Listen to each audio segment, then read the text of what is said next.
دشمنی احمد پہ شدت کیجئے۔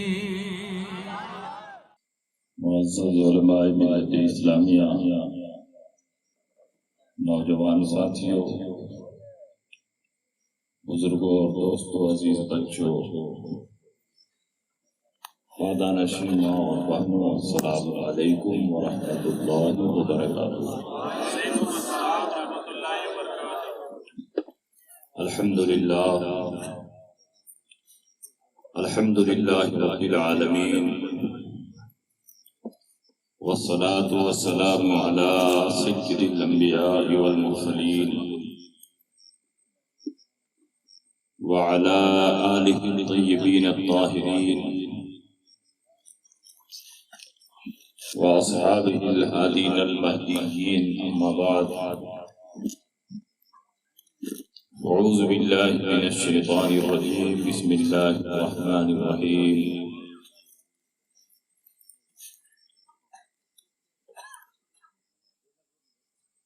قد جاءکم من اللہ نور وکتاب مبین،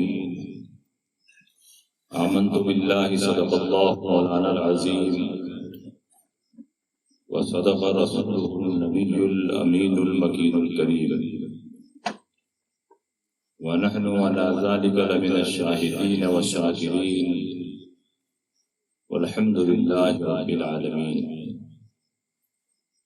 کچھ کہنے اور سننے سے پیشتر آئیے ہم اور آپ مل جل کر انتہائی خلوص و محبت اور احترام و عقیدت کے ساتھ گنبد خضرا میں آرام فرمانے والے آقا و مولا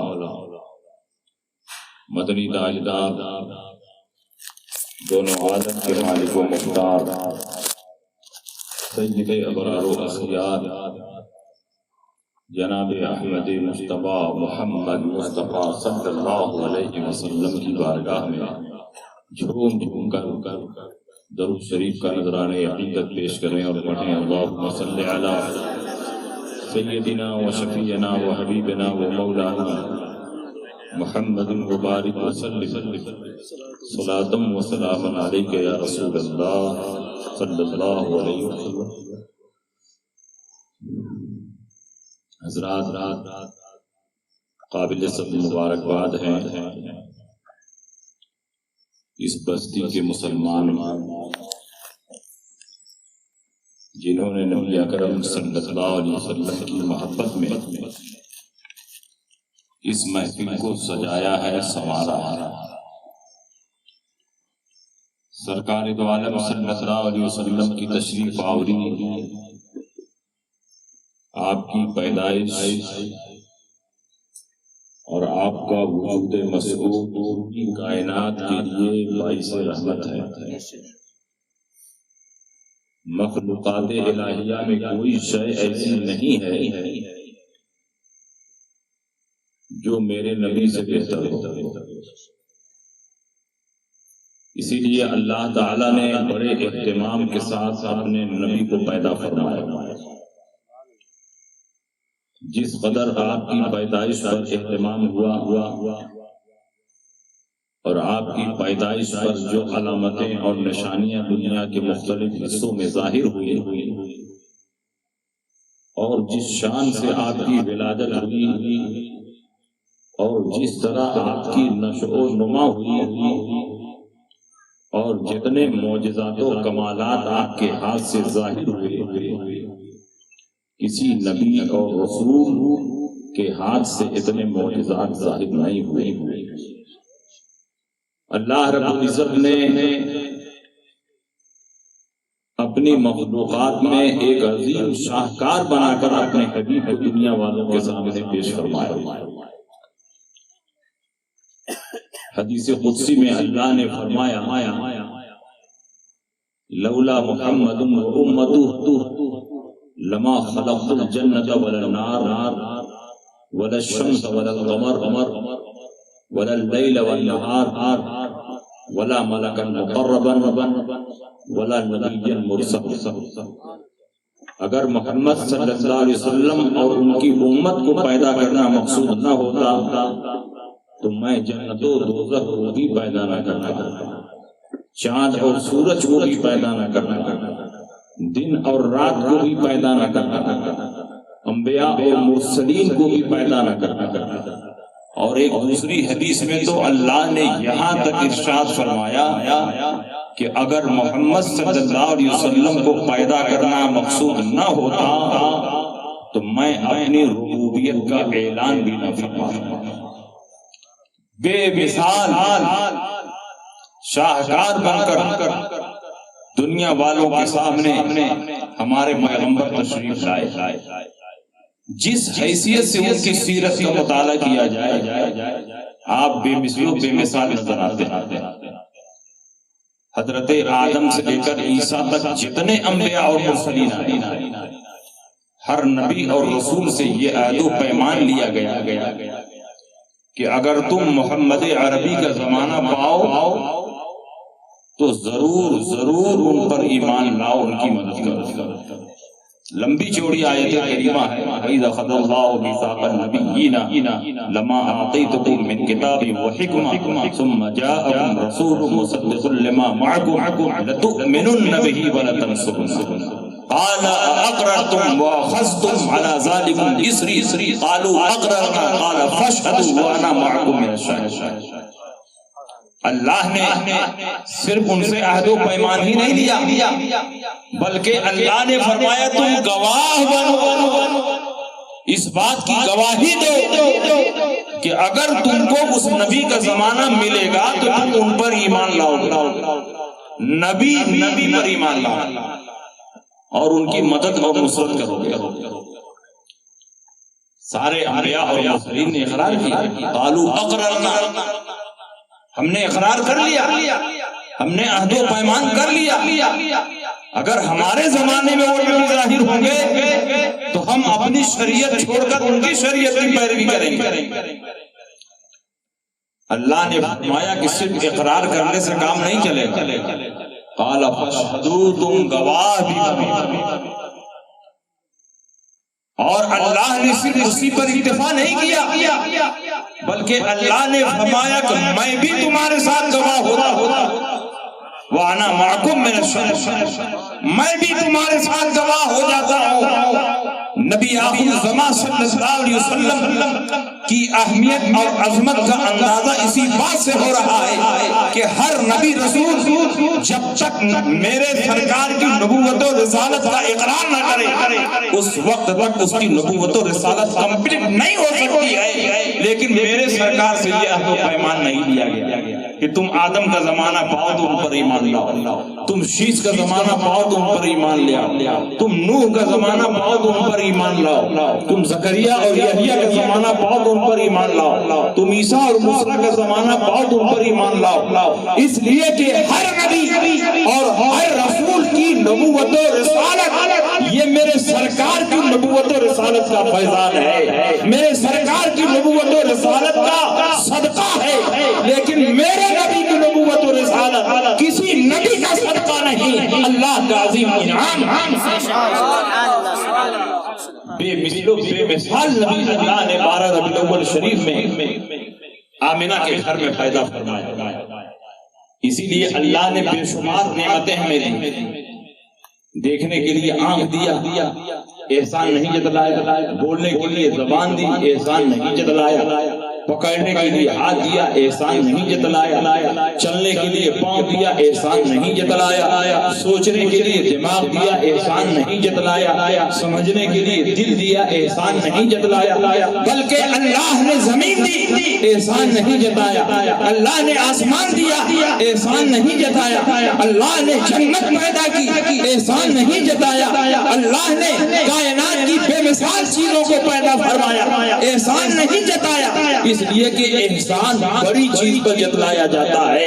اور جب اللہ نے اپنے حبیب کو امت میں ظاہر فرمایا تو نبی کی بعثت پر احسان جتلایا، لقد من اللہ علی المؤمنین اذ بعث فیہم رسولا، اللہ کا احسان ہے کہ اس نے رسول کو تمہارے درمیان مبعوث۔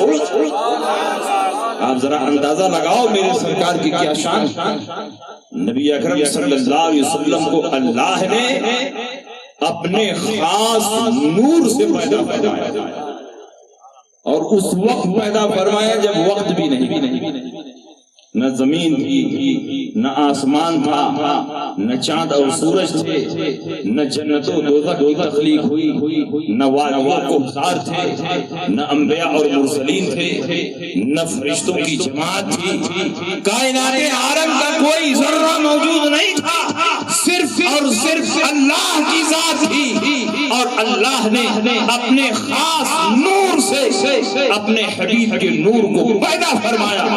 وہ نور کہاں رہا ہوگا؟ نہ زمین تھی، نہ آسمان تھا، نہ چاند اور سورج تھے، نہ وادیوں کو حصار تھے، نہ کوئی انسان تھا۔ اس نور کو اللہ نے کہاں رکھا؟ اپنے قرب خاص میں رکھا، اور جب اللہ کو منظور ہوا کہ اس نور کو انسانی پیکر میں ڈھال کر ایک عظیم الشان شاہکار بنا کر دنیا والوں کے سامنے پیش کیا جائے، تو اس نور کو زمین پر اتارنے سے پہلے زمین کی ضرورت تھی، اس نور کو آسمان چمکانے سے پہلے آسمان کی ضرورت تھی، اس نور کو جنت میں بھیجنے سے پہلے جنت کی ضرورت تھی، اس نور کو جہنم کا مشاہدہ کرانے سے پہلے جہنم کی ضرورت تھی، اس نور کو کائنات عالم کی ذرے ذرے میں بنہا کرنے سے پہلے کائنات عالم کی ضرورت تھی۔ تو اللہ نے زمین بنا دی، آسمان بنا دیا، آسمان میں چاند سورج اور ستاروں کی گنتی نے روشن کی، زمین کو پانی پر ٹھکانے کے لیے پہاڑ کی میخ لگا دی، اور آب و ہوا اور اس کی فضا کو قائم رکھنے کے لیے اللہ نے پیڑ پودے بنائے، انسانوں کو کھانے کے لیے اللہ نے زمین پر سبزے اگائے، اور اس کے بعد اللہ نے جنت میں آدم علیہ السلام کا پتلا تیار کروایا۔ اب یہی سے انسانی نسل کا سلسلہ شروع ہوتا ہے۔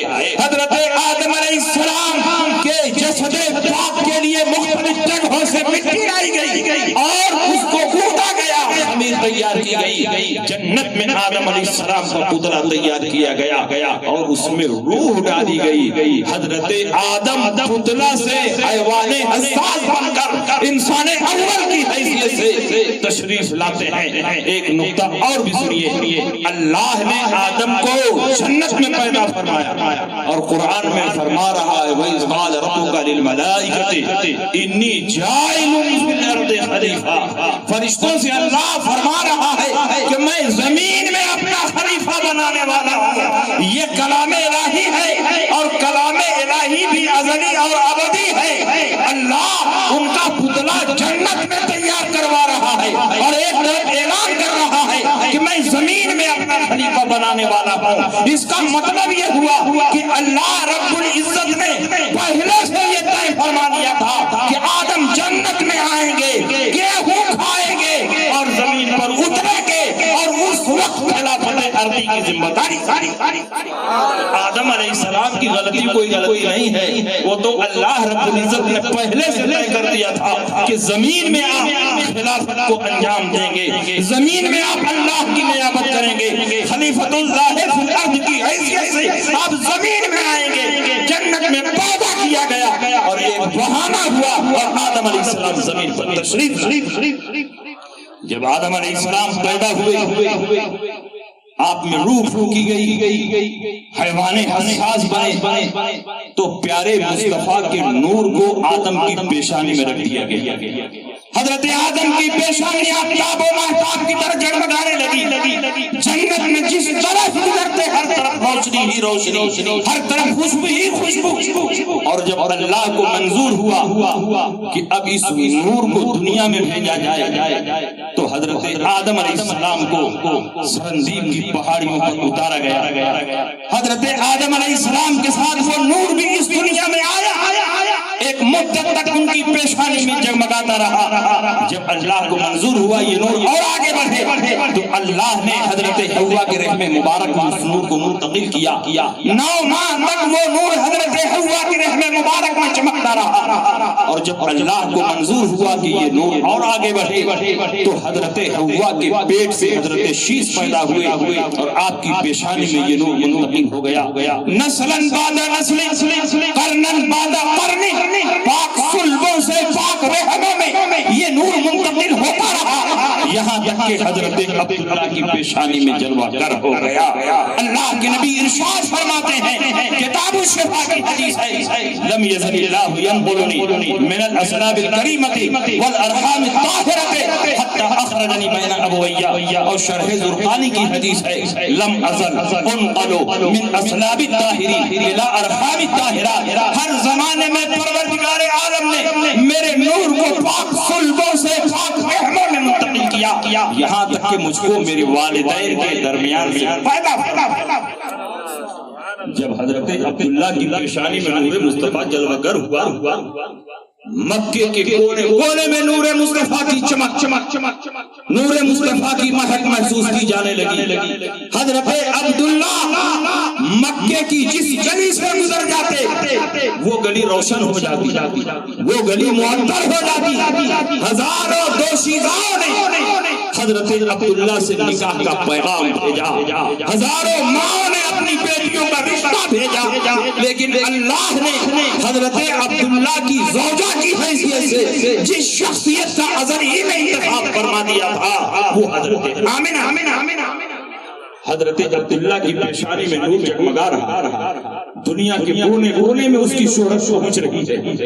یہودی حضرت عبداللہ کی پیشانی میں نور دیکھ رہے ہیں، عیسائی حضرت عبداللہ کی پیشانی میں نور دیکھ رہے ہیں، مجوسی حضرت عبداللہ کی پیشانی میں نور دیکھ رہے ہیں، تمام پرانے مذہب والے حضرت عبداللہ کی پیشانی میں چمکنے والے نور مصطفیٰ کی زیارت کر رہے ہیں۔ جب یہودیوں کو معلوم ہوا کہ عبداللہ کی پیشانی میں نور مصطفیٰ جلوہ گر ہو چکا ہے، ان قریب محمد عربی مکہ کی سرزمین پر پیدا ہونے والے ہیں، اور جب محمد پیدا ہوں گے اعلان نبوت فرمائیں گے تو یہودیت کا خاتمہ ہو جائے گا، عیسائیت کا خاتمہ ہو جائے گا، تمام ادیان منسوخ ہو جائیں گے، تمام مذاہب کا عدم ہو جائیں گے، تمام کتابوں کی تلاوت منسوخ ہو جائے گی، پوری دنیا میں صرف ایک مذہب ہوگا، وہ مذہب اسلام ہوگا، پوری دنیا میں ایک ہی کتاب کی تلاوت ہوگی، وہ قرآن ہوگا، پوری دنیا میں صرف ایک کلمہ پڑھا جائے گا، وہ کلمہ طیبہ ہوگا، ساری کتابیں منسوخ، ساری شریعتیں منسوخ، سارے احکام منسوخ، سارے ادیان منسوخ۔ دین کی حیثیت سے اللہ تعالی جس دین کو پسند فرمائے گا وہ دین اسلام ہوگا۔ یہودیوں نے سوچا کہ اگر محمد پیدا ہو گئے تو ہمارے مذہب کا بیڑا غرق ہو جائے گا، اس لیے محمد کے پیدا ہونے سے پہلے عبداللہ کو ختم کر دیا۔ یہ یہودی بہت زمانے سے سازشی، ہر دور میں اسلام کے خلاف سازش کرتے رہے۔ اسلام ابھی نہیں آیا ہے، حضور پیدا نہیں ہوئے ہیں، پیدا ہونے کی صرف علامتیں اور نشانیاں ظاہر ہو رہی ہیں، وہیں سے ان کی سازش چل رہی ہے۔ 70 یہودی زہر میں بجھائی ہوئی تلوار لے کر ملک شام سے مکہ مکرمہ کے لیے نکلتے ہیں، راتوں کو سفر کرتے، دن میں چھپ جاتے اور مہینوں کی مسافت طے کرنے کے بعد جب مکہ مکرمہ پہنچے تو مکہ کے جنگلات میں چھپ گئے۔ ان کو معلوم تھا کہ عبداللہ شکار کے ارادے سے جنگل میں آتے ہیں۔ حضرت عبداللہ کی آمد کا انتظار کرنے لگے۔ ایک دن حضرت عبداللہ شکار کرنے کے ارادے سے جنگل میں داخل ہوئے۔ ان 70 یہودیوں نے سوچا کہ بڑا اچھا موقع، عبداللہ تنہا ہے، ان کو ختم کر دیا جائے، کسی کو اطلاع نہیں ہوگی۔ 70 یہودی چمکتی ہوئی تلوار لے کر حضرت عبداللہ کے ارد گرد اپنا دائرہ تنگ کر رہے ہیں، چاروں طرف سے گھیر رہے ہیں۔ اسی وقت حضرت وہب ابن عبد مناف جو حضرت آمنہ کے والد ہیں اس جنگل میں داخل ہوئے۔ انہوں نے دیکھا کہ میرے خاندان کا ایک نوجوان دشمنوں کے نلگے میں گھرا ہوا ہے، چاروں طرف سے دشمنوں نے تلواروں کے نشان پر ان کو رکھ دیا ہے، تلواروں کے سائے میں کھڑے ہیں، قریب ہے کہ ان پر حملہ ہو جائے، ان کا لاشا خاک و خون میں تڑپنے لگے۔ خاندانی حمیت بیدار ہوئی، بھاگتے ہوئے گھر آئے، اپنے خاندان کے جوانوں کو اکٹھا کیا اور قریش کی ایک بہت بڑی جمعیت لے کر اس جنگل میں داخل ہوئے تاکہ حضرت عبداللہ کی حفاظت کی جائے۔ لیکن جب وہ بھی عبد مناف جنگل میں داخل ہوتے ہیں تو یہ دیکھ کر حیران رہ جاتے ہیں کہ ان کی مدد سے پہلے اللہ کی مدد اتر گئی۔ اللہ نے آسمان سے فرشتوں کی فوج اتار دیا ہے اور ان فرشتوں نے 70 خون میں ملا دیا اور حضرت عبداللہ کی حفاظت. آپ ذرا اندازہ لگائیں نور مصطفیٰ کی برکتیں قدم قدم پر ظاہر ہو رہی. دنیا سمجھ رہی ہے کہ حضرت عبداللہ کی حفاظت ہو رہی ہے، لیکن حضرت عبداللہ کی حفاظت نہیں ہو رہی ہے، نور مصطفیٰ کی حفاظت ہو رہی ہے اور اسی کے صدقے میں حضرت عبداللہ کی جان بچ رہی ہے. یہ وہی نور ہے کہ جب آدم کی پیشانی میں چمکا تو اسی نور کے صدقے میں حضرت آدم کی توبہ قبول ہوئی. یہ وہی نور ہے کہ حضرت نوح کی پیشانی میں چمکا تو اسی نور کے صدقے میں حضرت نوح کی کشتی طوفان نوح میں جودی پہاڑ پر ٹک گئی. یہ وہی نور ہے کہ جب حضرت ابراہیم خلیل اللہ کی پیشانی میں چمکا تو آپ کو آگ میں ڈالا گیا. نار نمرود اسی نور کے صدقے میں آپ پر گلزار بن گئی. یہ وہی نور ہے کہ جب اسماعیل خلیل اللہ کی پیشانی میں چمکا اور آپ کو ذبح کیا جا رہا تھا تو آپ کی جگہ پر دمبے کو رکھا گیا اور حضرت اسماعیل کی جان بچ گئی. یہ وہی نور ہے کہ عبد المطلب کی پیشانی میں چمکا تو ابرہہ کا لشکر تباہ و برباد ہو گیا اور خانہ کعبہ کی حفاظت ہوئی. اور آج وہی نور عبداللہ کی پیشانی میں چمک رہا ہے تو نور مصطفیٰ کی حفاظت ہو رہی ہے اور اسی کے صدقے میں حضرت عبداللہ کی جان. نعرہ تکبیر، نعرہ رسالت، جشن عید میلاد النبی، نعرہ تکبیر. نور خدا ہے کفر کی حرکت میں خندزن ٹھوکوں سے یہ چراغ. آپ ذرا اندازہ لگائیں کس شان سے نور مصطفیٰ کی جلوہ گری ہو رہی. حضرت وہب ابن عبد مناف نے جب یہ کرامت دیکھی اپنے گھر گئے، اپنی بیوی برہ سے کہا کہ آج میں نے عبداللہ کی وہ کرامت جنگل میں دیکھی ہے کہ پورے خاندان قریش میں ایسا کوئی باکرامت نوجوان موجود نہیں. اس لیے تم عبد المطلب کے پاس جاؤ اور اپنی بیٹی آمنہ کے لیے عبداللہ کا ہاتھ مانگو، کیونکہ آمنہ جیسی نیک دینت اور نیک فطرت لڑکی کے لیے عبداللہ جیسا نیک اور شریف لڑکا ہی مناسب ہے. حضرت برہ عبد المطلب کے پاس گئی اور اپنی بیٹی آمنہ کے لیے عبداللہ کا ہاتھ مانگا. حضرت عبد المطلب نے فرمایا بے شک مجھے یہ رشتہ منظور ہے، کیونکہ پورے خاندان قریش میں آمنہ سے بہتر افضل اور نیک سیرت کوئی دوسری لڑکی موجود نہیں ہے، اور پورے خاندان قریش میں عبداللہ سے افضل و اعلیٰ اور نیک دل انسان، نیک سیرت انسان کوئی دوسرا نوجوان نہیں ہے. اس لیے میں یہ رشتہ قبول کرتا ہوں. شادی ہوتی ہے، حضرت آمنہ نئی نویلی دلہن بن کر حضرت عبداللہ کے گھر آتی ہیں اور ایک وفادار خاتون کی حیثیت سے زندگی بسر کرنے لگتی ہیں. حضرت عبداللہ کی پیشانی میں نور جگمگا رہا ہے، دنیا کے کونے کونے میں اس کی شہرت پہنچ رہی ہے. علامہ عبد الرحمن جامی نے شواہد النبوہ میں یہ روایت نقل فرمائی ہے کہ جب ملک شام میں نور مصطفیٰ کی شہرت پہنچی تو ملک شام کے بادشاہ کی بیٹی جس کا نام فاطمہ ہے وہ نور مصطفیٰ کی زیارت کے لیے رہی ہے. اپنے ساتھ لونڈیوں غلاموں کو لیتی ہے، ہیرے جواہرات لیتی ہے، بیش بہا ساز و سامان لیتی ہے اور اپنے خدام اور حشم کو لے کر ایک مضبوط قافلے کی صورت میں ملک شام سے مکہ مکرمہ کے لیے روانہ ہوتی ہے.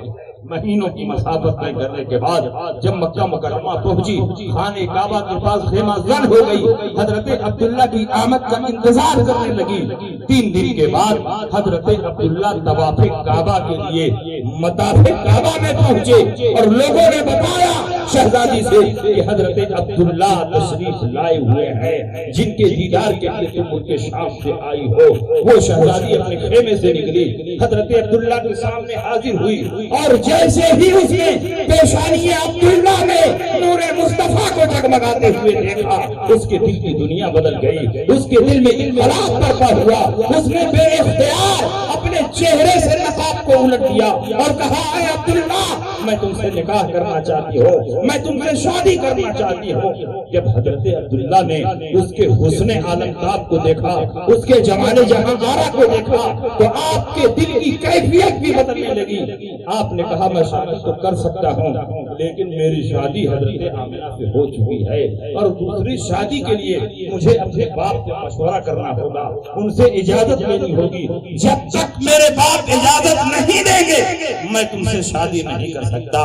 شہزادی نے کہا ٹھیک ہے تم گھر جاؤ، اپنے باپ سے مشورہ کرو، اگر ان کی اجازت مل جاتی ہے تو تم مجھ سے بھی شادی کر لو۔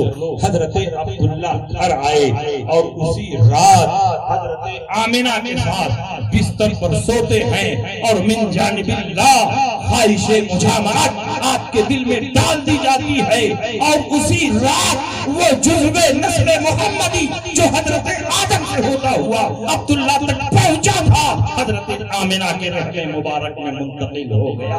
وہ نور جو پاک صلبوں سے پاک رحموں میں، پاک رحموں پاک صلبوں میں منتقل ہوتا رہا، اسی رات وہ نور نطفے کی صورت میں حضرت آمنہ کے رحم مبارک میں منتقل ہو گیا۔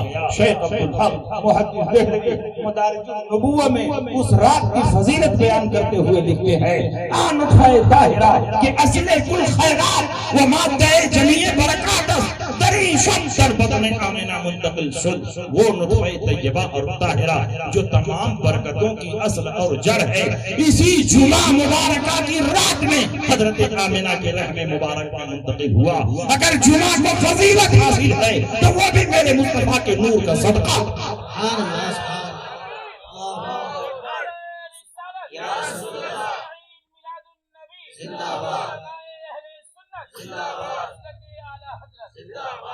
حضرت آمنہ حاملہ ہو گئی، صبح ہوئی، حضرت عبداللہ اپنے والد عبد المطلب سے مشورہ کرتے شہزادی کا پورا واقعہ بیان کرتے ہیں، نکاح ثانی کی اجازت طلب کرتے ہیں۔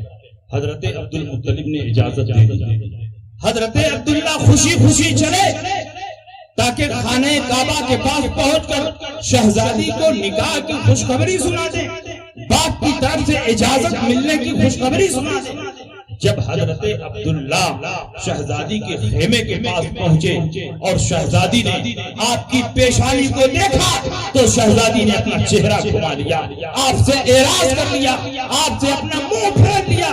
حضرت عبداللہ نے کہا کل تک میرے چہرے کی ایک جھلک دیکھنے کے لیے تم بے چین و بے قرار تھی، لیکن آج میں تم کو نکاح کی خوشخبری دے رہا ہوں تو آج تم مجھ سے چہرہ گھما رہی ہو، مجھ سے اعراض کر رہی ہو، صرف نظر کر رہی ہو۔ شہزادی نے کہا عبداللہ مجھے غلط نہ سمجھنا، تیری پیشانی میں کل تک جو نور چمک رہا تھا آج موجود نہیں ہے، تیری پیشانی میں جو نور جلوہ گر تھا آج وہ غائب ہو چکا ہے۔ یہاں سے جانے کے بعد کہ میں نے کیا کیا ہے، جس نور کی زیارت سے میں نے اپنے آپ کو مشرف کیا تھا وہ نور تیری پیشانی میں موجود نہیں ہے۔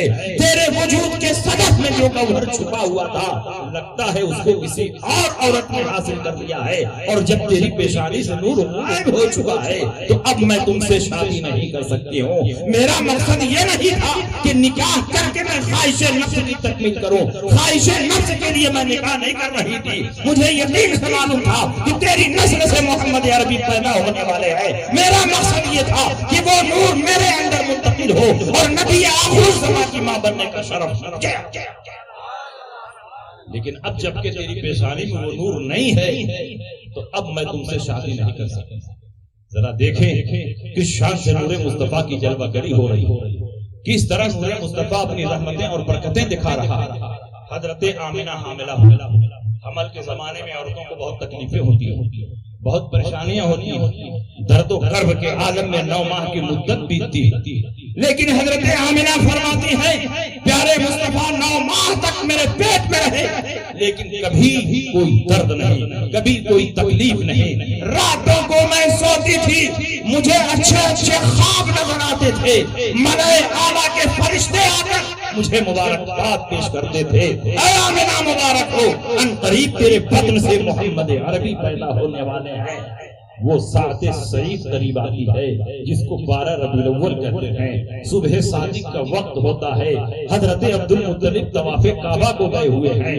حضرت عبداللہ کا حضور کی پیدائش سے 4 ماہ پہلے مدینہ منورہ میں انتقال ہو چکا ہے, وہی مدفون ہو چکے ہیں. آمنہ فرماتی ہے میں اپنے حجرے میں اکیلی تھی, میں نے چھت کی طرف نگاہ اٹھا کر دیکھا تو میری چھت چھٹ گئی. کوئی بھاری بھرکم چیز میرے حجرے میں داخل ہوئی, میں ڈر گئی, خوف زدہ ہو گئی. پھر میں نے دیکھا ایک سفید پرندہ آیا, میرے اوپر اپنے پر کو مل دیا, سارا خوف جاتا رہا. مجھے بہت پیاس لگی تھی, غیب ہے پیالہ پیش کیا گیا جس میں شہد کی طرح میٹھی اور دودھ کی طرح سفید کوئی چیز رکھی ہوئی تھی, جس کو بھی دیا.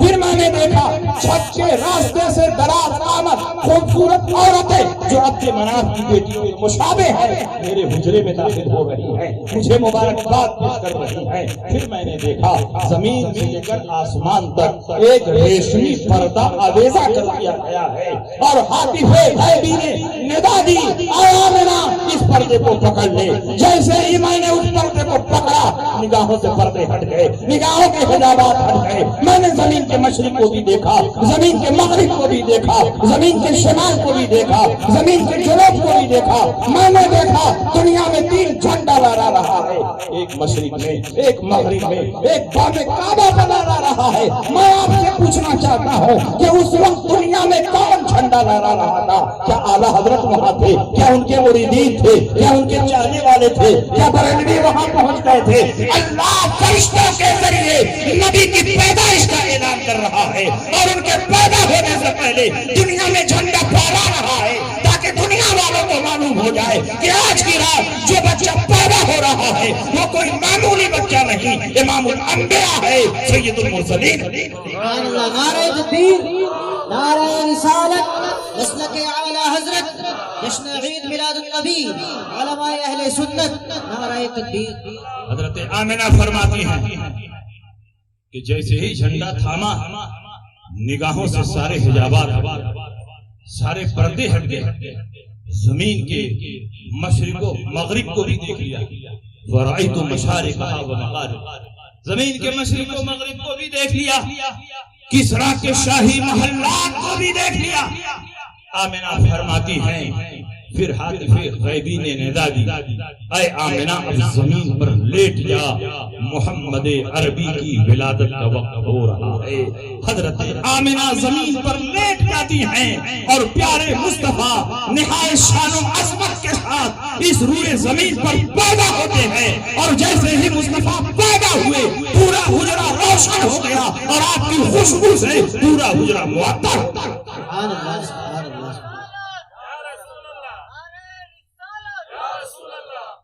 نبی اکرم صلی اللہ علیہ وسلم کی ولادت بے مثال طریقے پر دنیا میں آج تک کوئی بچہ اس طرح پیدا ہی نہیں ہوا, اور نہ صبح قیامت تک پیدا ہو سکتا.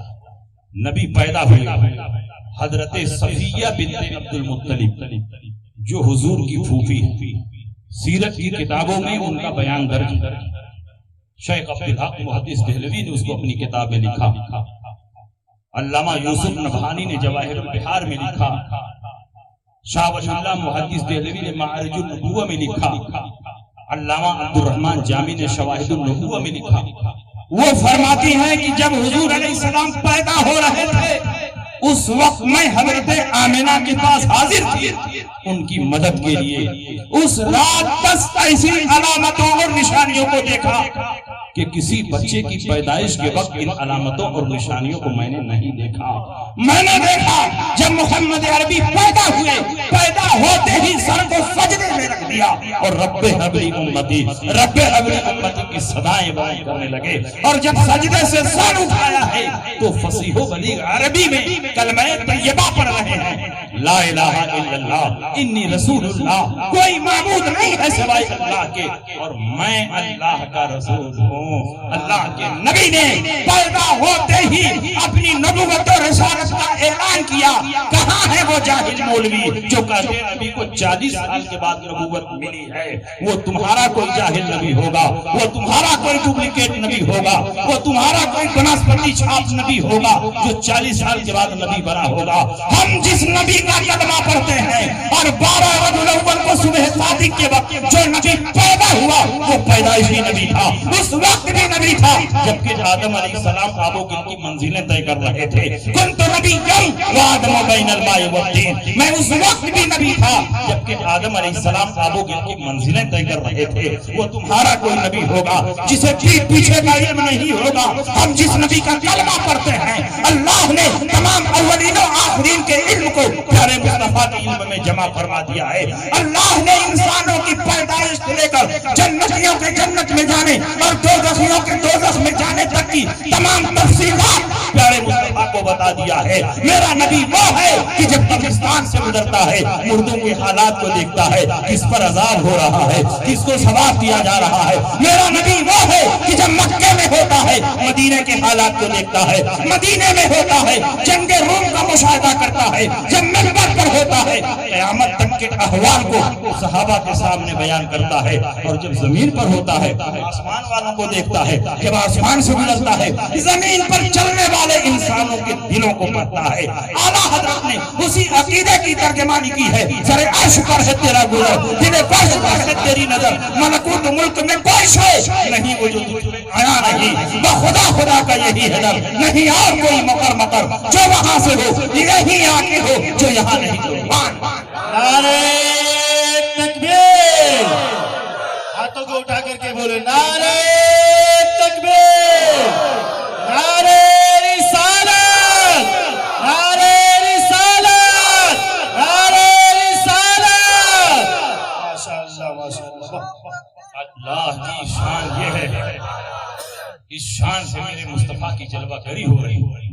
پیدا ہوتے ہی اپنی امت کو یاد کرنا، رب حبل امتی، رب حبل امتی۔ امت کس کی ہوتی ہے؟ نبی کی ہوتی ہے، اور اللہ کے نبی اپنی نبوت و رسالت کا اعلان فرما رہا ہے۔ یہ اعلان اپنی حقیقت کے اظہار کے لیے ہے، اور 40 سال کے بعد جو آپ نے نبوت و رسالت کا اعلان فرمایا وہ شارع کی حیثیت سے اعلان فرمایا، دین کے ترجمان کی حیثیت سے اعلان فرمایا ہے۔ نبی اکرم صلی اللہ علیہ وسلم پیدا ہوئے، پیدا ہوتے ہی سر کو سجدے میں رکھ دیا، رب حبل امتی کی صدائیں بیان کرنے لگے، سجدے سے سر اٹھایا، فصیح و بلیغ عربی میں کلمہ طیبہ پڑھنے لگے، اور حضرت صفیہ فرماتی ہیں کہ آپ کے چہرے سے اتنا نور پھوٹ رہا تھا کہ پورا حجرہ بقعہ نور بنا ہوا تھا، آپ کے جسم مبارک سے مشک و عنبر کی خوشبو پھوٹ رہی تھی، اور تمام حاضرین کی مشام جاں معطر تھی۔ میں نے چاہا کہ ذرا پانی لے کر آگے بڑھوں اور اس بچے کو نہلا دھلا کر پاک اور صاف کر دوں۔ جب پانی لے کر آگے بڑھی غیب سے ندا آئی، اے صفیہ اس بچے کو ہاتھ بھی نہ لگانا، یہ اللہ کی طرف سے پاک اور صاف پیدا کیا گیا ہے، طیب و طاہر پیدا کیا گیا ہے۔ صفیہ فرماتی ہے میں نے چاہا کہ آج چیک کروں کہ آمنہ کے ہاں پیدا ہوا ہے لڑکی ہے کہ لڑکا ہے۔ جب یہ چیک کرنے کے لیے آگے بڑھی تو یہ دیکھ کر حیران رہ گئی کہ 12 ربیع الاول کو صبح صادق کے وقت آمنہ کے گھر میں جو بچہ پیدا ہوا ہے وہ اللہ کی طرف سے ختنہ شدہ پیدا ہوا ہے، نابریدہ پیدا ہوا ہے۔ کسی مرد نے نبی کا ختنہ نہیں کیا اور نہ کسی عورت نے آپ کی ناف مبارک کو کاٹا ہے۔ میرے سرکار من جانب اللہ مخدوم پیدا کیے گئے اور نابریدہ پیدا کیے گئے۔ صفیہ فرماتی ہیں میں نے چاہا کہ آپ کے جسم مبارک پر کپڑا لپیٹ دوں۔ جب کپڑا لپیٹنے کے لیے آگے بڑھی اور آپ کے دونوں شانوں پہ میری نظر پہنچی تو میں نے دیکھا کہ دونوں شانوں کے درمیان ہلالی شکل میں مہر نبوت ہے جو آفتاب و مہتاب کی طرح جگمگا رہی ہے، اور اس کے نیچے لکھا ہوا ہے لا الہ الا اللہ محمد۔ سبحان اللہ سبحان اللہ۔ آپ ذرا اندازہ لگاؤ کہ شان سے پیارے مصطفیٰ کی جلوہ گری ہو رہی ہے۔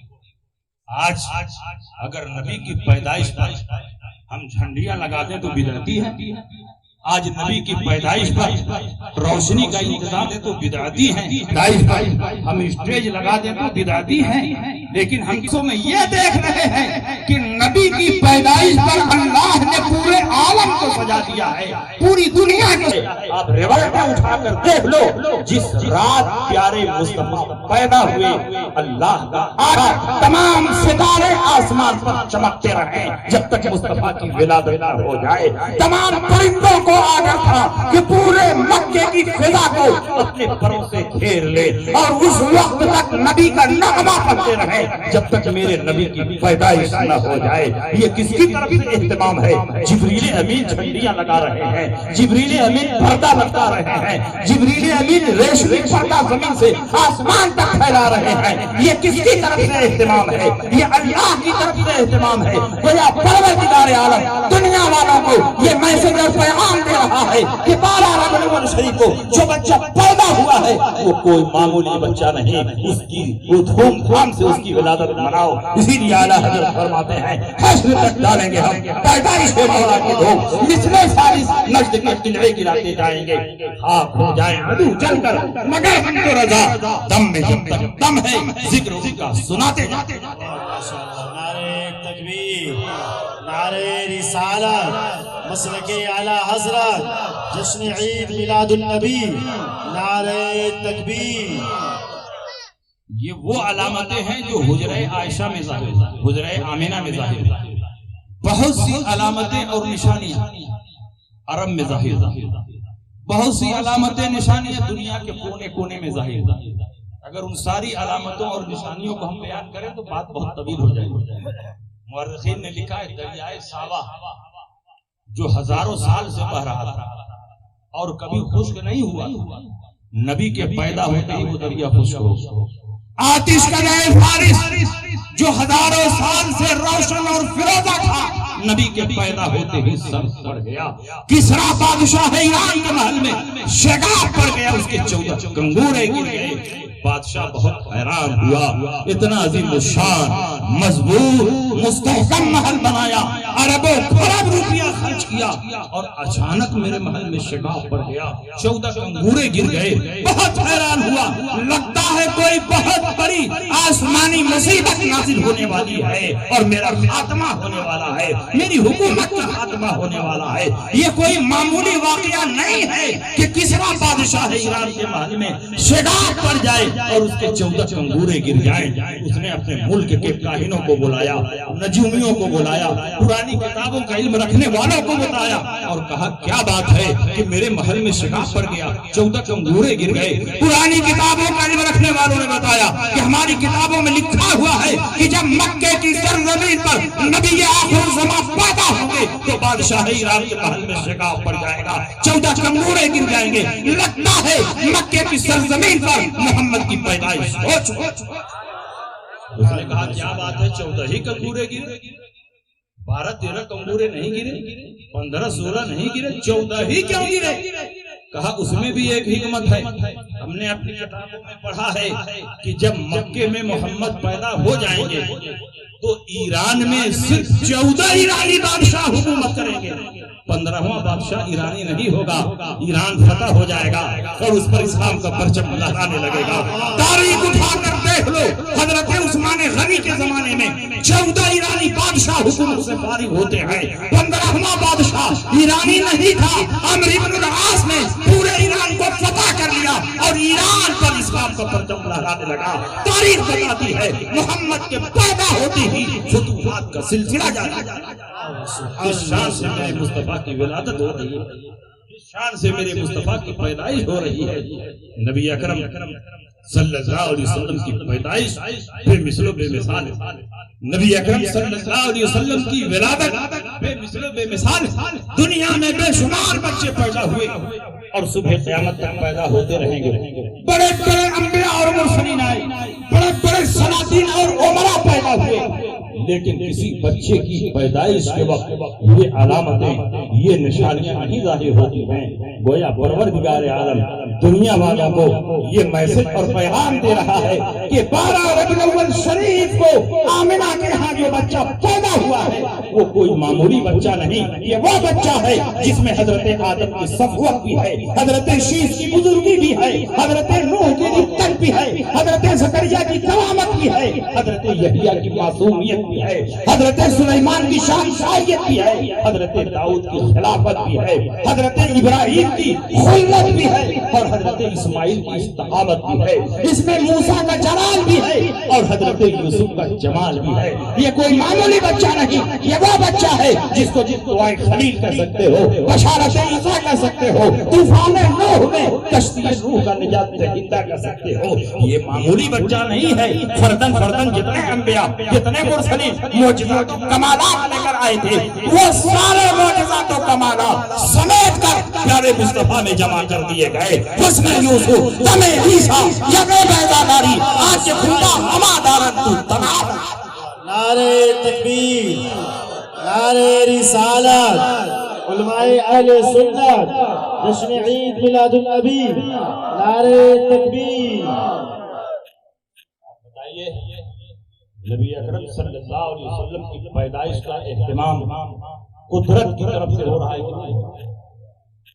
تو اگر ہم نبی کی پیدائش کی تاریخ میں جلسہ منا لیں، جلوس نکال لیں، نعرے تکبیر اور نعرے رسالت بند کر لیں، تو یہ شرک اور بدعت کیسے ہو سکتا ہے؟ اللہ کے نبی نے خود اپنی پیدائش بیان کی، اور یوم پیدائش کو یاد کرنے کے لیے اللہ کے نبی نے اس دن روزہ رکھا۔ اللہ کے نبی نے ایک دن دوشنبہ مبارکہ کو روزہ رکھا۔ صحابہ نے پوچھا یا رسول اللہ آج کیسا آپ نے روزہ رکھا ہے؟ آپ نے فرمایا ذاک یوم ولدت فیہ، یہ وہ دن ہے کہ آج کے دن میں پیدا کیا گیا ہوں۔ گویا اللہ کے نبی نے روزہ رکھ کر اپنے یوم پیدائش کا اعلان کیا ہے، یوم ولادت کا اعلان کیا ہے۔ جب سرکار نے روزہ رکھ کر اپنے یوم پیدائش کا اعلان کر دیا ہے تو اس کا مطلب یہ ہوا کہ سرکار کی پیدائش کا اعلان اور اہتمام یہ بدعت نہیں ہے بلکہ رسول اللہ کی سنت۔ تو آج ہم جلسہ کر کے نبی کی پیدائش کا اعلان کرتے ہیں، اسٹیج لگا کر کے نبی کی پیدائش کا اعلان کرتے ہیں، آج ہم گلیوں کو شہروں کو سجا کر کے نبی کی پیدائش کا اعلان کرتے ہیں تاکہ دنیا والوں کو معلوم ہو جائے کہ آج کا دن کوئی معمولی دن نہیں ہے بلکہ مسلمانوں کے پیغمبر آج کے دن پیدا ہوئے ہیں۔ ہر قوم اپنے لیڈر کا یوم پیدائش منا رہی ہے۔ تمہارے گھر میں لنگڑا لولا بچہ پیدا ہو تو صبح کو تم لڈو مارتے ہو، تب نہ شرک نظر آتا ہے نہ بدعت نظر آتی ہے۔ اور جب رسول اللہ پیدا ہوئے تو اس دن کا اگر اہتمام کیا جائے، اس دن کی خوشی میں ہم تبرکات کا اہتمام کریں، تم کہتے ہو یہ شرک ہے، بدعت ہے، صحابہ سے ثابت نہیں ہے۔ میں کہتا ہوں نبی اکرم صلی اللہ علیہ وسلم نے خود اپنی میلاد بیان کی۔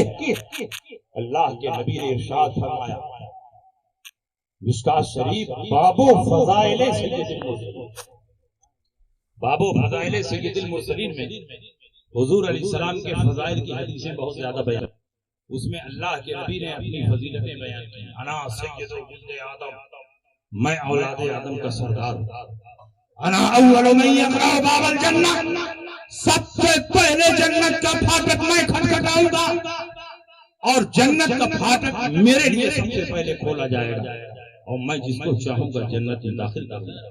اللہ کے نبی فرماتے ہیں میں دعائے خلیل ہوں، بشارت عیسیٰ ہوں، طوفان نوح میں کشتی نوح کا نجات دہندہ ہوں، اور اس کے نیچے فرماتے ہیں ورؤیا امی التی رأت حین وضعتنی وقد خرج لها نور اضاء لها منه قصور الشام، میں اپنی ماں کا وہ خواب ہوں کہ جب میں پیدا ہو رہا تھا میری ماں نے خواب دیکھا، اس خواب میں روشنی دیکھی اور اس روشنی میں شام کے شاہی میلاد کو دیکھا۔ میلاد کس کا نام ہے؟ نبی کی پیدائش بیان کرنے کا نام میلاد ہے، نبی کی ولادت بیان کرنے کا نام میلاد ہے، اور نبی تو خود اپنی ولادت بیان کر رہے ہیں کہ جب میں پیدا ہو رہا تھا میری ماں نے خواب دیکھا، خواب میں روشنی دیکھی اور اس روشنی میں شام کے شاہی میلاد کو دیکھا۔ تو جب نبی نے پیدائش بیان کر دی تو نبی کی پیدائش بیان کرنا یہ بدعت نہیں بلکہ رسول اللہ کی سنت۔ اور یہ حدیث ہم تک کیسے پہنچی؟ اس حدیث کو صحابہ نے سنا تو انہوں نے بیان کیا، صحابہ سے تابعین نے سنا انہوں نے بیان کیا، تابعین سے تبع تابعین نے سنا، انہوں نے بیان کیا، تو اس طرح سے یہ حدیث ہم تک پہنچی۔ تو سب نبی کی پیدائش بیان کر رہے ہیں، نبی کی ولادت بیان کر رہے ہیں، تو نبی کی پیدائش بیان کرنا یہ بدعت نہیں ہے، بلکہ یہ محفل اپنی اصل کے اعتبار سے رسول اللہ کی حدیث سے ثابت۔ یہ کہتے ہیں کہ یہ تو 1 منٹ کا میلاد ہے، آپ لوگ 5 گھنٹے کا میلاد کرتے ہیں، تو یہ سوال تو ان کی جہالت پر نہیں ہے۔ اگر کوئی چیز جائز ہو تو 1 منٹ کیا جائے تو بھی جائز، 10 منٹ کیا جائے تو بھی جائز، کم اور زیادہ ہونے کی وجہ سے حکم پر کوئی اثر نہیں پڑے گا۔ شراب نجیس ہے، ناپاک ہے، حرام ہے، 1 قطرہ پیو گے تو بھی حرام، 1 لوٹا پیو تو بھی حرام۔ دودھ پاک ہے، حلال ہے، 1 قطرہ پیو تو بھی پاک ہے، حلال ہے، اور 1 لوٹا پیو تو بھی پاک ہے، حلال ہے۔ کم اور زیادہ ہونے کے اعتبار سے حکم پر کوئی فرق نہیں پڑے گا۔ صحابہ کرام کی روحانیت کامل و مکمل تھی، صحابہ کرام کا دین کمپلیٹ تھا، صحابہ کرام کا ایمان مضبوط تھا، نبی کے عشق میں وہ کامل و مکمل تھے، اس لیے ان کو لمبے میلاد کی ضرورت نہیں تھی، لمبے ذکر کی ضرورت نہیں تھی۔ ہمارا زمانہ بہت پاک کا زمانہ ہے، بہت سارے واسطوں سے نبوت کی روشنی ہم تک پہنچ رہی ہے، ہماری روحانیت بھوکی ہے، پیاسی ہے، اس لیے ہم کو لمبے ذکر کی ضرورت ہے، لمبے میلاد کی۔ تو اصل میلاد، نفس میلاد، یہ رسول اللہ کی حدیث سے ثابت ہے۔ یہ کہتے ہیں کہ آپ لوگ میلاد پڑھتے ہیں تو اس میں کھڑے ہو کر صلاۃ و سلام بھی پڑھ دیتے ہیں۔ حضور علیہ السلام نے تو کھڑے ہو کر صلاۃ و سلام نہیں پڑھا، صلاۃ و سلام پڑھنے کا کہاں ثبوت ہے؟ میں کہتا ہوں کہ کھڑے ہو کر صلاۃ و سلام پڑھنا بھی رسول اللہ کی حدیث سے ثابت ہے۔ سب سے پہلے تو اصولی بات سن لیجیے کہ قرآن عظیم میں اللہ نے درود اور سلام کا حکم دیا، لیکن اس میں کوئی خاص طریقہ نہیں بیان کیا، کوئی خاص وقت نہیں بیان کیا، مطلق فرمایا یا ایھا الذین آمنوا صلوا علیہ وسلموا تسلیما، اے ایمان والو نبی پر درود پڑھو، نبی پر سلام پڑھو۔ جب اللہ نے کھڑے ہونے اور بیٹھنے کی کوئی قید نہیں لگائی ہے تو ہم جس طرح چاہیں نبی پر درود پڑھیں، نبی پر سلام پڑھیں، یہ اللہ کے حکم پر عمل۔ اگر کھڑے ہو کر پڑھنا ناجائز ہوتا تو اللہ فرماتا کہ نبی پر درود پڑھو، نبی پر سلام پڑھو، مگر کھڑے ہو کر نہ پڑھنا۔ اللہ نے ایسا کوئی حکم نہیں دیا تو تم کیوں ایسا حکم دیتے ہو کہ کھڑے ہو کر نہ پڑھنا؟ اور اگر اللہ نے نہیں بیان کیا تو کم سے کم رسول اللہ کو منع کر دینا چاہیے۔ اگر کھڑے ہو کر درود و سلام پڑھنا ناجائز ہوتا تو میرے سرکار ہی منع کر دیتے۔ اس کو ایک مثال کے ذریعے سمجھو، قرآن میں اللہ نے فرمایا کلوا واشربوا، کھاؤ اور پیو۔ یہاں بھی اللہ نے یہ نہیں بیان کیا کھڑے ہو کر کھاؤ تو بیٹھ کر کھاؤ، لیکن نبی نے کنڈیشن ذکر کر دی، نبی نے قائد، اللہ نے فرمایا کھاؤ، نبی نے فرمایا بیٹھ کر، اللہ نے فرمایا پیو، نبی نے فرمایا بیٹھ کر۔ تو اب قانون اسلام بنے گا کھاؤ تو بیٹھ جاؤ، پیو تو بیٹھ جاؤ۔ اور جب اللہ نے درود و سلام کا حکم دیا کہ اے ایمان والو نبی پر درود پڑھو، نبی پر سلام پڑھو، تو یہاں نبی بھی نہیں فرما رہے ہیں بیٹھ کر۔ اس کا مطلب یہ ہوا نبی بھی یہی چاہتے ہیں جس طرح تم سے ہو سکے مجھ پر درود پڑھو، مجھ پر سلام پڑھو۔ اس لیے کھڑے ہونے اور بیٹھنے کی بحث لانا یہ جہالت ہے۔ جس طرح جس سے ہو سکے نبی پر درود پڑھے اور نبی پر سلام پڑھے۔ اگر کھڑے ہو کر درود و سلام پڑھنا ناجائز ہوتا تو یا تو اللہ منع کرتا اور یا تو رسول اللہ منع کرتے۔ نہ اللہ نے منع کیا نہ رسول اللہ نے منع کیا، تو جس سے اللہ و رسول نے منع نہ کیا ہو اس سے منع کرنا یہ شریعت پر زیادتی ہے، شریعت پر اختراع۔ اور اگر کسی کو ضد ہو کہ نہیں کھڑے ہو کر درود و سلام پڑھنے کا آپ حکم بیان کیے، کھڑے ہو کر درود و سلام پڑھنے کی آپ حدیث بیان کیے، جب تک آپ کھڑے ہو کر درود و سلام کی حدیث نہیں بیان کریں گے ہم نہیں مانیں گے۔ تو آئیے میں آپ کو ایک حدیث پیش کر دیتا ہوں، اس حدیث سے بالکل صاف طور پر ثابت ہوگا کہ کھڑے ہو کر بھی درود و سلام پڑھنا یہ جائز و درست ہے۔ جب آپ خانہ کعبہ کا طواف کرتے ہیں تو الگ الگ رکن پر الگ الگ دعائیں مانگنے کا حکم دیا گیا۔ حجر اسود کے پاس جاؤ تو یہ دعا پڑھو، رکن یمانی کے پاس جاؤ تو یہ دعا پڑھو، رکن شامی کے پاس جاؤ تو یہ دعا پڑھو، میزاب رحمت کے پاس جاؤ تو یہ دعا پڑھو۔ جب تم میزاب رحمت کے پاس جاؤ گے تو کون سی دعا پڑھو گے؟ نبی فرماتے ہیں اس طرح دعا پڑھو، اللہم اظلنی تحت ظل عرشک یوم لا ظل الا ظلک ولا باقی الا وجہک واسقنی من حوض نبیک محمد صلی اللہ تعالی علیہ وسلم شربتا ہنیتا لا ازمع بعدها ابدا۔ اے اللہ اس دن سایہ عطا فرما جس دن کوئی سایہ نہ ہوگا سوائے تیرے عرش کے، کوئی ذات زندہ نہیں بچے گی سوائے تیری ذات کے، اور اپنے نبی محمد صلی اللہ علیہ وسلم کے حوض سے ایک ایسا جام پلا دے کہ ایک مرتبہ پی لینے کے بعد کبھی پیاس نہ لگے۔ اس حدیث میں نبی نے کیا فرمایا؟ واسقنی من حوض نبیک محمد صلی اللہ تعالی علیہ وسلم۔ یہ صلی اللہ تعالی علیہ وسلم کیا ہے؟ آپ بتاؤ، جب کوئی مسلمان میزاب رحمت کے پاس کھڑے ہو کر یہ دعا پڑھے گا، اور طواف کرنے والا کھڑے ہو کر طواف کرتا ہے، طواف کرتے کرتے جب میزاب رحمت کے پاس جائے گا تو یہ دعا پڑھے گا، تو پوری دعا پڑھے گا۔ نبی نے جتنا بیان کیا ہے اتنا پڑھے گا، صلی اللہ علیہ وسلم کو ہٹا کر نہیں پڑھے گا۔ تو ان نجدیوں سے پوچھو، وہابیوں سے پوچھو کہ صلی اللہ علیہ وسلم کیا ہے؟ یہ عربی زبان میں نبی پر درود ہے، نبی پر سلام ہے۔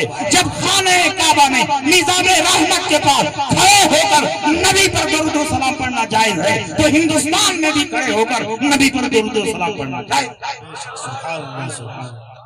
بات سمجھ میں آ رہی ہے کہ نہیں سمجھ میں آ رہی؟ اس لیے آپ میلاد کا بھی اہتمام کریں اور کھڑے ہو کر صلاۃ و سلام کا بھی اہتمام کریں، اور اخیر میں فاتحہ کا بھی اہتمام کریں۔ یہ کہتے ہیں کہ آپ لوگ فاتحہ پڑھتے ہیں، فاتحہ کا کہاں ثبوت؟ میں کہتا ہوں فاتحہ کا بھی رسول پاک کی حدیث سے ثبوت ہے۔ فاتحہ کس کا نام ہے؟ ایصال ثواب کا نام ہے۔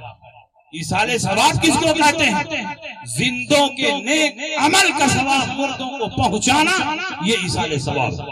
آپ قرآن کی تلاوت کریں، نیت کریں اس کا ثواب والدین کو پہنچے گا۔ آپ حج اور عمرہ ادا کریں اور نیت کریں اس کا ثواب بزرگوں کو پہنچے گا۔ آپ صدقہ و خیرات کریں اور نیت کریں اس کا ثواب مسلمانوں کو پہنچے گا۔ زندوں کے نیک عمل کا ثواب مسلمانوں کو پہنچانا، مردوں کو پہنچانا، یہی ایصال ثواب ہے، اور یہی کام فاتحہ میں بھی کیا جاتا ہے۔ تو فاتحہ کوئی نیا کام نہیں بلکہ ایصال ثواب کا ایک حصہ۔ بات سمجھ میں آ رہی ہے کہ نہیں؟ یہ کہتے ہیں زندوں کا نیک عمل مردوں کو نہیں پہنچتا، اس لیے ایصال ثواب بیکار ہے۔ تلاوت ہم کریں، محنت ہم کریں اور ثواب ہمارے بابا کو پہنچے، قربانی ہم کریں ثواب ہمارے دادا کو پہنچے، ایسا نہیں ہوگا۔ جو نیک عمل کرے گا اسی کو ثواب ملے گا۔ لیکن میں آپ کے سامنے ایک حدیث پیش کرتا ہوں، بخاری شریف کی حدیث ہے۔ ان امرأة من جحینة جاءت الى النبی صلی اللہ علیہ وسلم وقالت یا رسول اللہ ان امی نذرت ان تحج فلم تحج حتى ماتت افاحج عنها قال حج عنها۔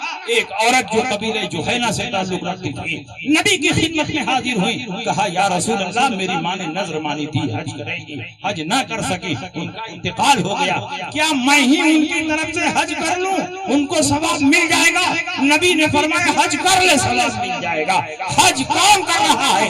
لڑکی کر رہی ہے، اور ثواب مری ہوئی ماں کو مل رہا ہے۔ یہ اس بات کی دلیل ہے کہ زندوں کے نیک عمل کا ثواب مردوں کو پہنچتا۔ یہ کہتے ہیں نہیں پہنچتا ہے، تو میں کہتا ہوں اس میں جھگڑے کی کیا بات ہے؟ تمہارا نہیں پہنچتا ہے، ہمارا پہنچتا ہے۔ کسی کا پہنچتا ہے، کسی کا نہیں پہنچتا۔ یہ بھی رسول پاک کی حدیث سے ثابت ہے کہ سب کا نہیں پہنچے گا۔ حضرت عمرو بن العاص نبی کی خدمت میں حاضر ہوئے، کہا یا رسول اللہ میرا باپ عاصم بن وائل پوری زندگی آپ کی مخالفت کرتا رہا، حشر و نشر جنت و دوزخ کا انکار کرتا رہا، آپ نے کلمے کی دعوت دی وہ مسلمان نہیں ہوا، معجزات و کمالات دیکھے مسلمان نہیں ہوا۔ جب مرنے لگا اس کو بلایا، میرے چھوٹے بھائی ہشام کو بلایا اور کہا دیکھو میں نے ہمیشہ جنت و دوزخ حساب و کتاب کا انکار کیا ہے، اب دنیا سے جا رہا ہوں تو بڑا ڈر لگ رہا ہے کہیں محمد کی بات سچی نہ نکل جائے، وہاں حساب و کتاب نہ شروع ہو جائے۔ تو میرے پاس بھیا ہوگا، میں تم دونوں بیٹوں کو وصیت کرتا ہوں میرے مرنے کے بعد میری طرف سے 50 غلام آزاد کر دینا، کہ اگر وہاں حساب و کتاب شروع ہو تو غلاموں کی آزادی وہاں کام آ جائے۔ حضرت عمرو بن العاص نے نبی سے فتویٰ پوچھا، یا رسول اللہ میں اپنے باپ کے لیے، باپ کے ایصال ثواب کے لیے غلام آزاد کروں کہ نہ کروں، اور غلام آزاد کروں گا تو ثواب ملے گا کہ نہیں ملے گا؟ نبی نے ارشاد فرمایا، ابو داؤد کے الفاظ ہیں، لو کان مسلمن فاعتقت منه او تصدقت منه او حججت منه بلغه ذلك، اگر تیرا باپ مسلمان ہوتا اور تم اس کی طرف سے غلام آزاد کرتے، صدقہ و خیرات کرتے، حج کرتے تو اس کو ثواب ملتا۔ نبی نے کیا فرمایا؟ اگر تیرا باپ مسلمان ہوتا تو اس کو ثواب ملتا، تیرا باپ تو کافر تھا، اس کو ثواب نہیں ملے گا۔ پتا چلا جو کہتے ہیں ثواب نہیں ملتا ہے وہ ٹھیک کہتے ہیں، ان کے مردے ایسے ہی ہیں کہ ان کو ثواب نہ ملے، ان کے مردے کچھ مردہ ہیں اس لیے ان کو ثواب نہیں مل رہا ہے۔ ہمارے مردے نبی کی عشق میں مرے ہیں، نبی کی محبت میں مرے ہیں، نبی کی غلامی کا پٹا اپنے گلے میں ڈال کر گئے ہیں، ان کے سینوں میں ایمان کی روشنی جگمگا رہی ہے۔ جب ہم اپنے مردوں کو ثواب پہنچائیں گے تو ثواب پہنچے گا۔ ثواب پہنچتا بھی ہے، نہیں بھی پہنچتا ہے، یہ مردوں پر ڈیپینڈ کرتا ہے کہ مردہ کیسا ہے۔ مردہ مومن ہو تو ثواب پہنچے گا، مردہ کافر ہو تو ثواب نہیں پہنچے گا۔ بات سمجھ میں آ رہی ہے کہ نہیں سمجھ میں آ رہی ہے؟ آ جائیے، جس کو جگہ مل رہی ہے اندر بیٹھ جائیے۔ ارے مسجد میں کیا، تھوڑی دیر بیٹھ جائیے، ایک دوسرے کے چکر میں مت پڑیے، بیٹھ جائیے۔ پہلے سے واٹر پروف رکھنا چاہیے،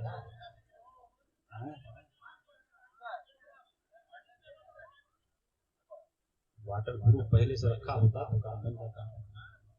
جو مالا میں پیسہ خرچہ ہوا ہے وہی اس میں لگا دیے ہوتے واٹر پروف۔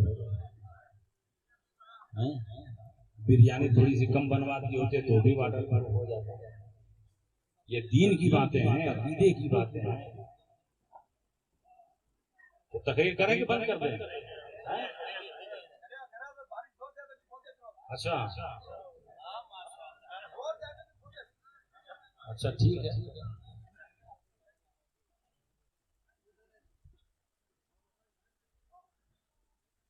تو میلاد کا ثبوت مل گیا، میلاد میں کھڑے ہو کر صلاۃ و سلام پڑھتے ہیں اس کا ثبوت مل گیا، اور بعد میں جو فاتحہ کرتے ہیں اس کا ثبوت مل گیا۔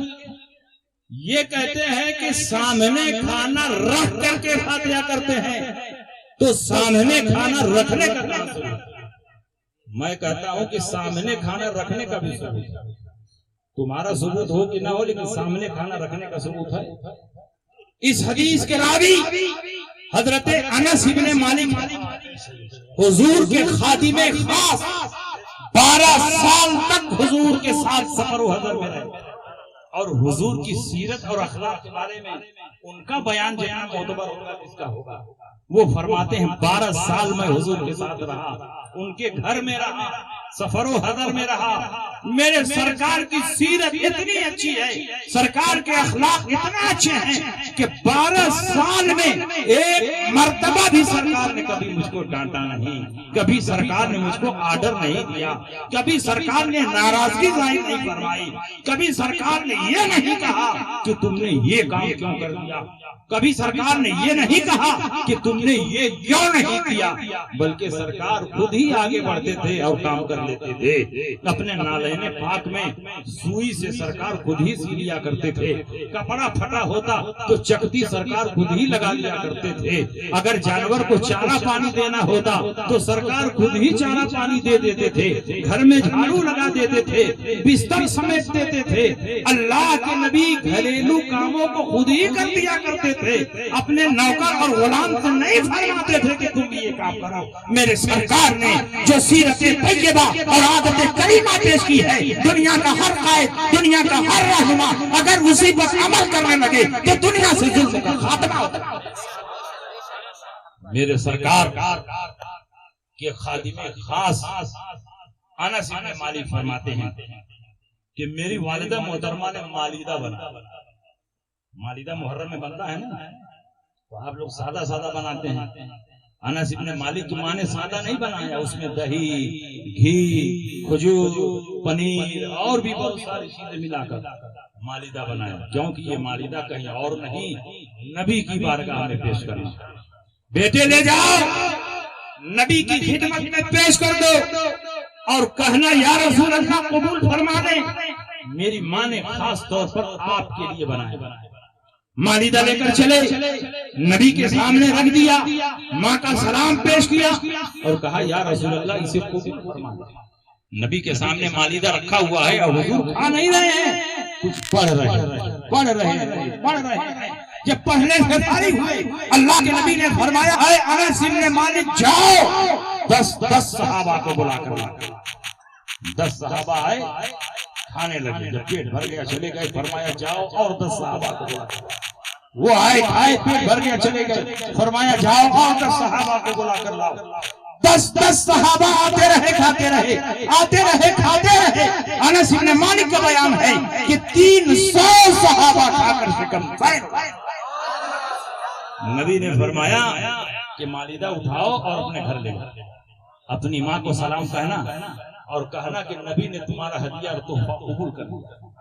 انس بن مالک فرماتے مالیدہ اٹھایا تو یہ دیکھ کر حیران رہ گیا کہ 300 صحابہ کے کھانے کے باوجود ذرہ برابر اس میں کوئی کمی نہیں ہوئی ہے، لگتا ہے کھانا پہلے سے اور بڑھ گیا ہے۔ یہ حدیث جہاں نبی کے معجزے کو ثابت کرتی ہے، نبی کے اختیارات و کمالات کو ثابت کرتی ہے، وہیں اس بات کو بھی ثابت کرتی ہے کہ سامنے کھانا رکھنا بھی جائے، اس پر پڑھنا بھی جائے اور پڑھنے کے بعد مسلمانوں کو کھلانا بھی جائے۔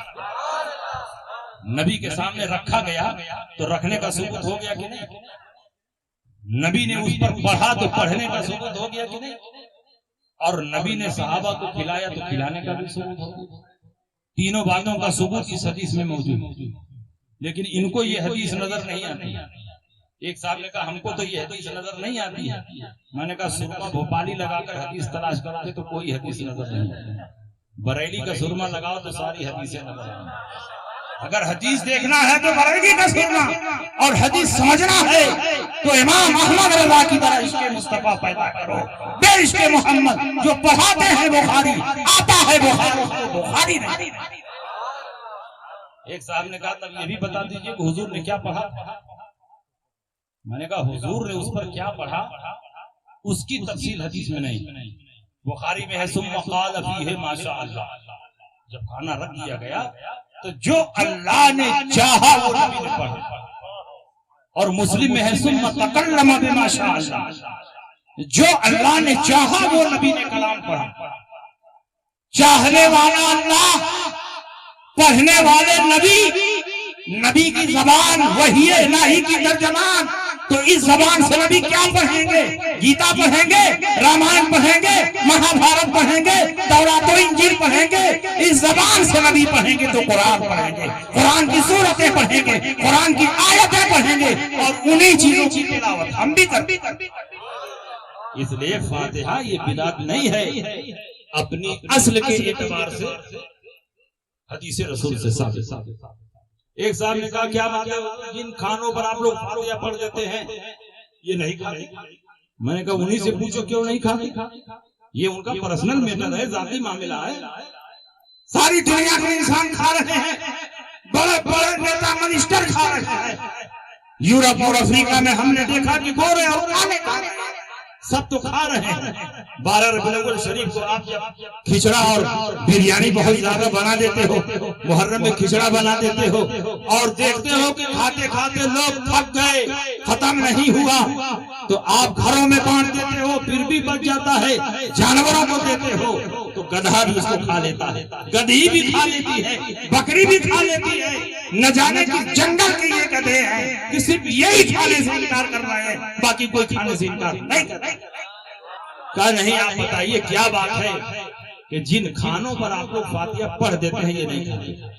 میں نے کہا میں ایک حدیث پڑھ دے رہا ہوں، جواب سمجھ لینا۔ اللہ کے نبی نے ارشاد فرمایا ان الشیطان یستحل الطعام الا یذکر اسم اللہ علیہ، شیطان اس کھانے کو کھانے لگتا ہے جس پر بسم اللہ نہ کیا جائے، اور جب بسم اللہ پڑھ دیا جائے تو شیطان اس کھانے کو نہیں کھائے گا۔ صرف بسم اللہ پڑھ دیا جائے تو شیطان نہیں کھا سکتا۔ یہاں تو اعوذ باللہ بھی پڑھ دیا، بسم اللہ پڑھ دیا، سورہ فاتحہ پڑھ دیا، چاروں کل پڑھ دیا، اب تو شیطان کے باپ ابلیس بھی کھانا چاہے تو اس کھانے کو نہیں کھائے گا۔ نہ کھانے سے تو ان کے سلسلے نسب کا پتہ چلتا، ان کے شجرے نسب کا پتہ چلنا۔ اللہ کے نبی سید عالم صلی اللہ علیہ وسلم نے انہی سے دور رہنے کا حکم دیا ہے۔ ان سے ملاقات ہو جائے سلام نہ کرنا، ان کے پیچھے نماز نہ پڑھنا، ان سے سلام اور مصافحہ نہ کرنا، ان کی نماز جنازہ نہ پڑھنا، ان سے شادی بیاہ نہ کرنا، ان کے ساتھ اٹھک بیٹھک نہ کرنا۔ وَإِيَّاكُمْ وَإِيَّاهُمْ لَا يُضِلُّونَكُمْ وَلَا يَفْتِنُونَكُمْ، تم ان سے دور رہو، ان سے الگ رہو، کہیں ایسا نہ ہو کہ گمراہ کر دیں اور تم کو فتنے میں مبتلا کر دیں۔ اور نبی نے جو فرمایا اسی کی ترجمانی اعلیٰ حضرت نے کی ہے۔ دشمن احمد پہ شدت کیجئے، ملحدوں کی کیا منوت کیجئے، غائب میں جل جائے بے دینوں کے دن، یا رسول اللہ کی کثرت کیجئے چرچا انہیں کا صبح و شام، جانے کافر پر قیامت کیجئے، مثل فارس زلزلے ہو نرد میں ذکر آیات ولادت کیجئے، اور شرک گہرے جس میں تعظیم حبیب اس برے مذہب پہ لعنت۔ بس کرو، بارش ہو رہی ہے، ختم کر دیا۔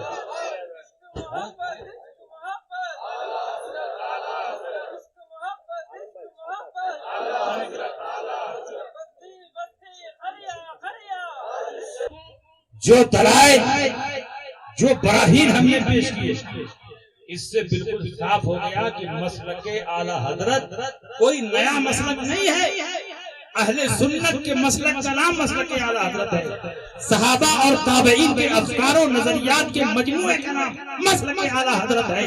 خلفائے راشدین کے افکار و خیالات کا نام مسلک اعلیٰ حضرت ہے۔ میلاد کا ثبوت، قیام کا ثبوت اور درود کا ثبوت، ان ساری چیزوں کا ثبوت مسلک اعلیٰ حضرت میں موجود ہے، اور یہ ناجائز و حرام بدعت نہیں بلکہ رسول پاک کی حدیثوں سے ثابت۔